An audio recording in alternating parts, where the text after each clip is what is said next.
सूख जाता है या और सूखने के बाद जो होता है वो एक हड्डी दूसरे हड्डी से रगड़ खाने लगती है, जिसका इलाज एलोपैथ वाले डॉक्टर जो है वो इसको मतलब घुटना बदलने ही की बात करते हैं।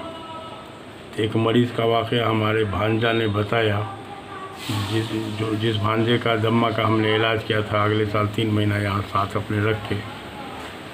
तो इस इलाज में खान पान का तरीका ये है कि मरीज़ बहुत कुछ तंदुरुस्त रहने का तरीका भी सीख लेता है। तो एक कोई स्पोर्ट्स वो कलकत्ता रहता है, तो कलकत्ता में एक कोई फुटबॉलर थे स्पोर्ट्समैन जिनको मीटर रीडर की नौकरी मिल गई। अब उनको जो ऑस्टियोआर्थराइटिस का मामला शुरू हुआ तो अब डॉक्टर ने घुटना ट्रांसप्लांट की बात किया कि स्टील का बना के लगा देंगे जो 5 साल चलेगा। इसके बदलने के बाद फिर 5 साल के बाद जो है फिर इसको डायरेक्ट कर दिया जाएगा और फिर अगला 5 साल यानी 10 साल के बाद इसको काट के हटाना ही होगा। तो ये तो एक यूनिक इलाज हुआ मामला। उस बेचारे की किस्मत अच्छी थी तो हमारे भांजा के कॉन्ट्रैक्ट में आया था। हमारा भांजा मोटा मोटा बात जो इलाज में समझा था तो उसने उनको कहा कुछ पैसा खर्चा कीजिए, महंगा चीज़ इंजीर है, इंजीर रोज़ाना खाना है, शहद पानी नींबू का शरबत रोज़ाना पीना है और अदरक जो है 5 से 10 ग्राम माने 2 गिरा अदरक रोज़ाना छील के खा लेना है, चबा के चूस के। परहेज़ में सिर्फ इनको चावल बताया परहेज़ में, बाद बाकी जैसे जो कुछ खाते हैं खाते रहिए। अल्हम्दुलिल्लाह वो मतलब इतने फिट हो गए रमज़ान से पहले कि पूरी तरावी उन्होंने खड़े होके पढ़ा।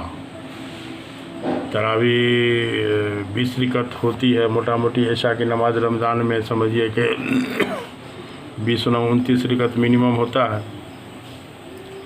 तो अल्हम्दुलिल्लाह इसको उन्होंने खड़े खड़े पढ़ा। अब इसमें कुछ जड़ी बूटी का सपोर्ट इस लाइन का अगर हो जाता तो जो 2-3 महीना लगा तो थोड़ा सा उसमें और 1-8 महीना कम होता, जल्दी से और मामला ठीक हो सकता था।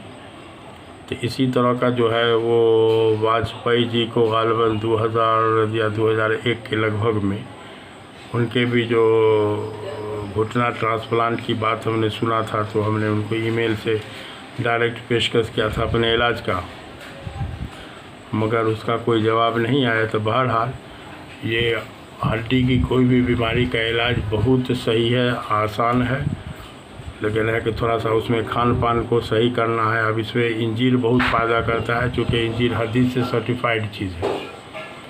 हदीस का मफहूम है कि कहीं से आप सल्लल्लाहु अलैहि वसल्लम की खिदमत में इंजीर का एक थाल आया तो आप सल्लल्लाहु अलैहि वसल्लम ने इरशाद फरमाया, वहाँ पर जो सहाबा लोग थे उनसे इरशाद फरमाया कि अगर कोई कहता है कि जन्नत से कोई मेवा डायरेक्ट ज़मीन पर आ सकता है तो मैं कहूँगा कि ये इंजीर है, इसमें से खाओ। ये बवासीर को क़िता करती है और नक़रस में फ़ायदा मंद है। नक़रस मीन्स छोटे जोड़ के दर्द को बोलते हैं। तो बहरहाल डोज़ के हिसाब से छोटा जोड़ बड़ा जोड़ का डोज़ पर डिपेंड करेगा, इंशाल्लाह फ़ायदा सब में करेगा। इसके अलावा ये बवासीर को क़िता करती है। बवासीर रुकावट का मर्ज़ होता है, इसीलिए ब्लड सर्कुलेशन के रुकावट का जौन सा भी मर्ज़ होगा सब में इंशाल्लाह फ़ायदा करेगा। तो ये हिकमत की बात है, अभी इससे मानी निकालना हकीम लोगों का काम है। तो पहले तो इसको समझना पड़ेगा, इसकी अहमियत देना पड़ेगा और मर्ज़ के ठंडा गर्म के सबब से थोड़ा सा ऊपर उठ के सोचना पड़ेगा।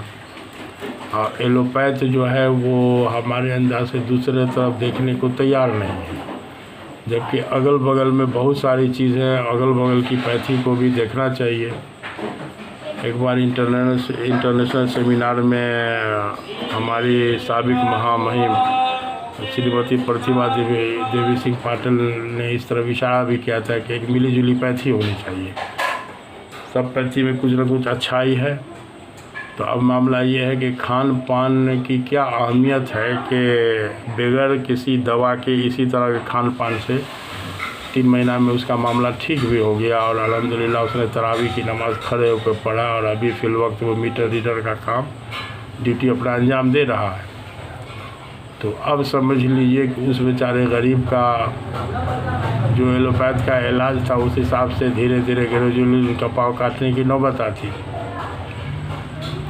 तो बहुत छोटे से मामला कोई लोग जिसको कहा था कि फुसली को लोग भूखंडर बना के सोचते हैं, इसी तरह से हर मामले में, इवन कैंसर में, किडनी फेल्योर में भी इलाज बहुत आसान है। लेकिन अब अभी हम लोग की आवाज़ न कारखाने में चूती की आवाज़ साबित हो रही है, और बहुत सारे हकीम साहब लोग भी इस तरह का डाइटिंग जानते नहीं हैं। इसलिए हम बार बार सबको कहते हैं कि नेचुरोपैथी वाला डाइटिंग समझना सबकी ज़रूरत है।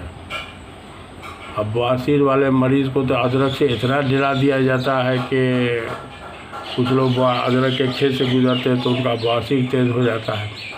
तो बहरहाल ये बात जहन में आई, हमारा भांजा आया हुआ तो उसने जो पूरा वाक़या बताया, तो हमने कहा कि यानी आवाम के तजुर्बा के नियत से और जानकारी के नियत से इस वाक़या का एक वीडियो बना के इस पर डाल दें। तो ठीक है, फिर इंशाल्लाह इसी तरह का हालात के हिसाब से ठीक। जय हिंद।